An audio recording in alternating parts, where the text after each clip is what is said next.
안녕하세요. 저는 올해 30대 중반의 직장인입니다. 저보다 훨씬 연배가 많으신 분들의 사연을 들으면서 언젠가 저도 사연을 올려보리라 마음먹고 있었는데 드디어 오늘이 그날이 되었습니다. 제가 오늘 들려드릴 이야기는 제 엄마에 관한 이야기라 사실 많이 망설였습니다. 친엄마가 아니라 새엄마라서 키워준 공도 모르고 저렇게 날뛰는구나. 새엄마지만 그래도 엄마인데 지 얼굴에 침 뱉기지. 이런저런 악플이 달릴까봐 사연을 안 보낼까도 생각했지만 하늘나라에 계신 할머니를 위해서라도 이건 아니다 싶어 용기를 냈습니다. 제가 초등학교 5학년 때 친엄마가 병으로 돌아가셨습니다.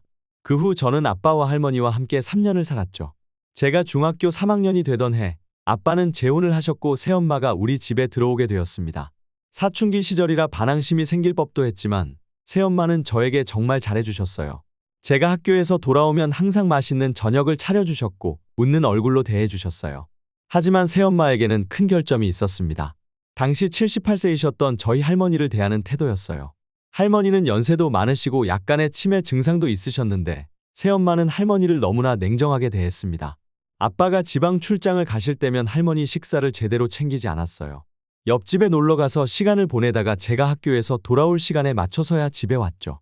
할머니 방에 가보면 누워 계신 할머니 머리맡에는 먹다 남은 밥알갱이가 말라 비틀어진 채로 그대로 있었어요. 할머니 저녁 식사는요? 하고 물으면 노인네들은 많이 먹으면 소화도 안 되고 건강에 안 좋아. 하면서 둘러댔습니다. 할머니가 약을 드실 시간을 자주 잊어버리셨는데도 새엄마는 신경 쓰지 않았어요. 처음에는 성격 탓이겠지 하고 제가 꼼꼼히 챙겨드렸지만 제가 친구네서 자고 온다든지 학교 시험일로 깜빡하는 날엔 할머니의 약봉투는 그대로 멈춰져 있었습니다. 화장실에 가다가 넘어지신 적도 몇 번 있었는데 조심히 다니지 않고 맨날 사고만 치네. 하시며 오히려 할머니를 나무랐어요. 병원에 모시고 가는 것도 귀찮아하면서 파스 하나로 때우려고 했죠. 여기까지는 그래도 제가 참으려고 했어요. 천사와 악마 두 얼굴을 가진 새엄마의 민낯을 보는 순간 어린 나이였지만 저는 복수를 마음속에 품기 시작했습니다. 인간이 얼마나 간사하고 악한 동물로 추락할 수 있는지 그때 알게 되었습니다. 어느 추운 겨울밤이었어요. 우리 집은 난방비를 아끼느라 히터를 제일 약한 걸로 켜둔 채 겨울을 나곤 했었는데 할머니께서 많이 추우셨던가 봐요. 밤새 끙끙 앓는 소리에 저는 장롱을 뒤져 사용하지 않는 전기장판을 꺼내 할머니 방에 깔아드렸습니다. 그리고 온도 조절기를 돌려 난방을 확인하고 잠자리에 들었죠. 새벽에 화장실에 갔다 오다가 새엄마가 할머니 방에서 나오는 걸 목격했습니다.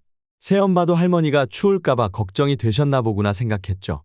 아침에 밥을 먹고 학교에 가기 위해 할머니한테 인사를 하려고 방에 들어갔더니 할머니가 이불을 머리끝까지 뒤집어 쓰고 바들바들 떨고 계셨습니다.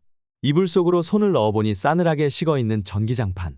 그제서야 전기장판에 코드가 뽑혀있는 걸 발견했습니다. 이거 누가 이랬어요? 할머니 방 전기장판 코드 누가 뽑았냐고요?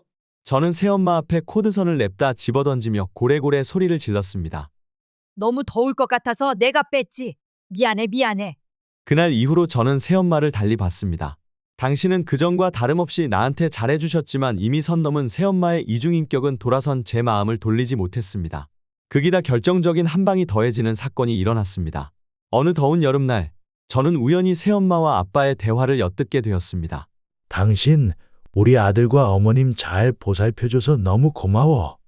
고맙긴요. 내가 엄마니까 당연히 해야 할 일을.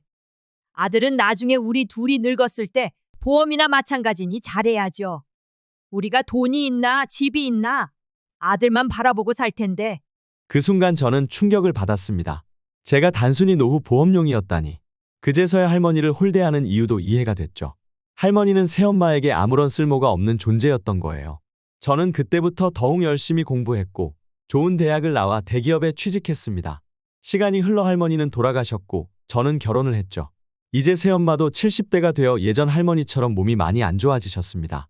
아픈 몸 때문에 잠을 못 주무신다며 한 잔씩 하시더니 이젠 술 없이는 못 사는 세상이 되셨습니다. 내가 너를 어떻게 키웠는데 내가 아무리 새엄마지만 그 은공을 모르니 너는 자식도 아니다. 라며 행패를 부리기도 하셨죠. 그럴 때마다 저는 이렇게 말합니다.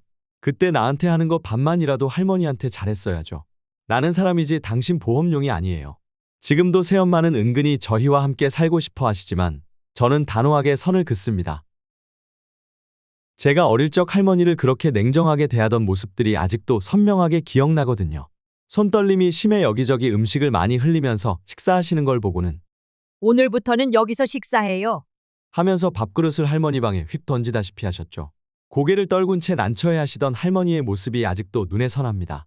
돌아가시기 며칠 전 할머니는 자신의 운명을 예견이라도 하신 듯 이부자리에 꼬깃꼬깃 숨겨두셨던 얼마간의 현금을 제게 전달해주며 눈물을 흘리셨습니다.